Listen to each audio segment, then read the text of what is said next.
event. I didn't really know what my stepdad did before that.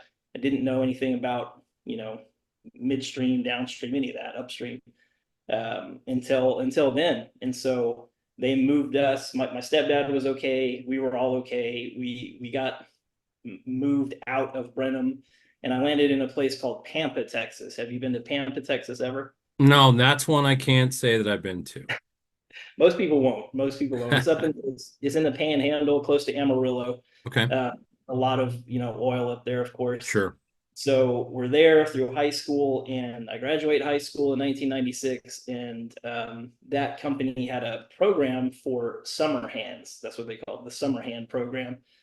And we all just did all the grunt work that the regular guys didn't want to do, and they sent us out across the plains of like Lubbock, and we probed oil pipeline, LPG pipeline across um, uh, cotton fields. That's what we did Wow. for the whole summer. Every 50 feet, we had a bar that was about the width of your pinky, and we jam it down, into the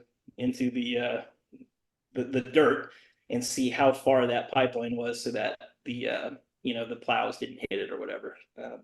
So So that's was it just that's basically location stuff, or were you actually, because I know almost all pipelines leak, and so there's yeah, sometimes they're out looking for leakage and things. So, but it was just location then? it was, yeah. We did find leaks occasionally, Sure. and they send like planes overhead to spot the leaks and how far they go, and so we would report it back in, and sure enough, there'd be a plane or a helicopter coming right over our heads. Really, really interesting stuff. So Yeah. yeah. So that was, I guess, my intro to the industry. I graduated high school, did that whole summer hand thing for the summer, and then I took off on a 2-year mission for my church in 1997.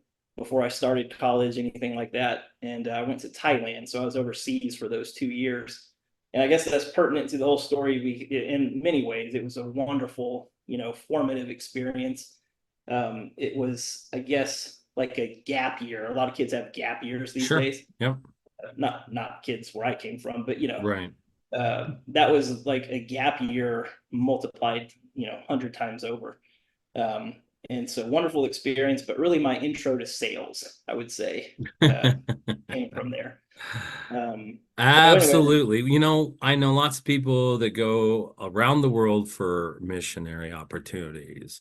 And if you want to hire a good salesperson, hire a return missionary because they've been out for amount of time, whatever they spend in the field, and they're talking about something that you can't put your arms around. It's maybe yeah, the toughest sale there is. But I'm going to go back to one thing though, because I want to comment on this. please.